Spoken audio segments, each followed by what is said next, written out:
ഇവിടുത്തേരുടെ സുഖത്തിലും ദുഃഖത്തിലുമെല്ലാം അവർക്കൊപ്പം നിൽക്കുന്ന I P അണ്ണനെ അവർ വിജയിപ്പിക്കുമെന്നുള്ള ഒരു പ്രതീക്ഷയാണോ ഉള്ളത്? 100%. എന്നുവെച്ചാൽ അങ്ങനെ അവരുടെ പ്രതികരണം അങ്ങനെ വെച്ചാൽ 2015-20 കുന്നൂർ വാർഡിനകത്ത് ഒരുപാട് കാര്യങ്ങൾ ചെയ്തിട്ടുണ്ട്. കുന്നൂർ വാർഡിലെ വികസനം സുവർണ്ണ കാലഘട്ടം എന്നുള്ളതിൽ കുന്നൂരുകാർ പറഞ്ഞ 2015-2020 കാലഘട്ടത്തിലാണ്. നമ്മുടെ മേയർ ബ്രോ വി.കെ. പ്രശാന്ത് മേയറായിരുന്നു. അതെ വി.കെ. പ്രശാന്ത് നമ്മുടെ ആത്മാ സുഹൃത്താണല്ലോ. എനിക്ക് ഭയങ്കരമായ സഹായം ചെയ്തതും വി.കെ.പി. ആണ്.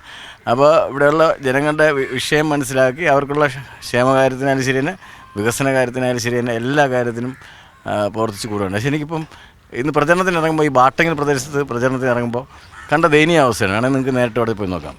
അന്ന് നടത്തിയ പ്രവർത്തനങ്ങൾ മാത്രമേ നടന്നിട്ടുള്ളൂ. അല്ല ഒരു കാര്യവും ഈ ബാട്ടങ്ങലിനകത്ത് മാത്രമല്ല കുന്നൂർ വാർഡിനകത്ത് മിക്ക പ്രദേശത്തും ഒരു വികസന പ്രവർത്തനം നടന്നിട്ടില്ല.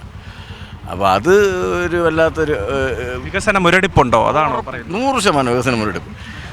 ഒരു കാര്യം ചെയ്തിട്ടില്ല. ഒരു കൗൺസിലർക്ക് ഒരു വർഷം 80 ലക്ഷം മുതൽ 1 കോടി രൂപയാണ് വികസന പ്രവർത്തനം അനുവദിക്കുന്നത്. ആ ഫണ്ടൊക്കെ എന്ത് ചെയ്തുകൂടാ? അത് ലാപ്സായി കളഞ്ഞു. അല്ല പിന്നെ എല്ലാവിടെ എന്ത് ചെയ്യാൻ? നമ്മളൊരു കൗൺസിലറായി വിജയിച്ച് വന്നു കഴിഞ്ഞാൽ ഒരു പ്രഥമ പരിഗണന അതല്ലെങ്കിൽ ഒരു പ്രിലിമിനറി പ്രയോറിറ്റി എന്തിനായിരിക്കും നൽകാൻ പോകുന്നത്? ഇവിടെ ഇപ്പം പ്രധാന വിഷയങ്ങൾ ഒരുപാടെന്ന് വെച്ചാൽ ഒന്ന് സീവേജിൻ്റെ വിഷയം പലയിടത്തും ഒരു പ്രശ്നമാണ്. അതിന് പരിഹാരം കാണാൻ വേണ്ടി നഗരസഭ തലത്തിൽ പരിഹാരം കാണാൻ ഉള്ള പ്രവർത്തനത്തിന് മുൻതൂക്കം കൊടുക്കും.